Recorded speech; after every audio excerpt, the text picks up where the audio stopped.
The report just posted online. We have the details of what it says.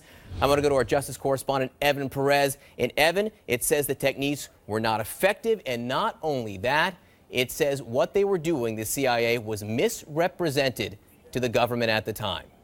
That's right, John. As I mentioned, this is going to be pretty dark for the CIA because, all along they've said that this program produced valuable intelligence. This report that's been done by the Senate Democrats, which looked at 6 million pages of documents of the CIA, is concluding otherwise. It concludes, first of all, there's a bunch of new headlines. The Senate found that there were at least 119 prisoners who went through the CIA program. That's a bigger number than we've ever known. The CIA has previously only said about 100. We know that about a third of them were subjected to what the CIA has called enhanced interrogation tactics, EITs. This is what a lot of people call torture. This is waterboarding, slapping, sleep deprivation, other things, cold temperatures.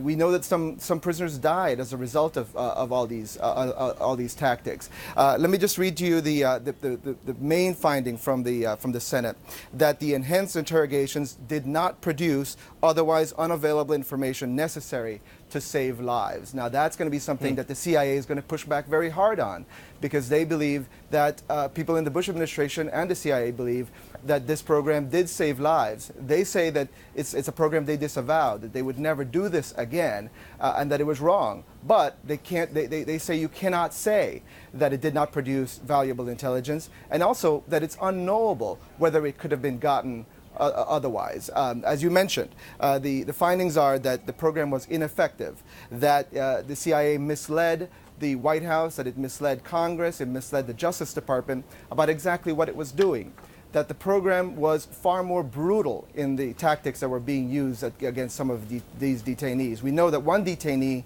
at one location died after he was held naked for days, chained to a wall, and that he died of hypothermia, for example. So that's another finding in this report.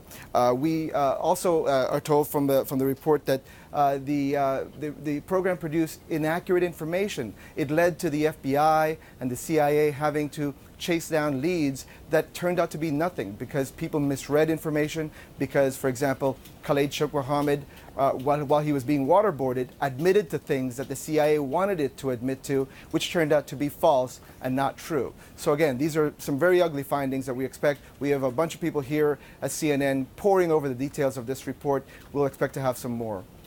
And Evan, stick around. We do want to welcome our viewers here in the United States and around the world. We are just now getting the details of what is inside the Senate Intelligence Committee report on CIA techniques to get information from terror suspects during the Bush administration. Evan Perez, our justice correspondent, just outlined what some of the techniques were. Harsher than the administration was told at the time, misrepresented, Evan just reported to the administration at the time. And Evan, also inside this report, there is an open question about what the CIA was telling the president, whether the president in fact knew what the CIA was doing at some of these black sites. That's right, John. I mean, that's something that I think we're going to end the day here without really knowing the full answer. We know that President Bush, in his own biography, says that he knew full well what was going on. He was in control and he authorized this program. We know that the Justice Department authorized this program. However, the CIA documents don't indicate that he was ever briefed until 2006.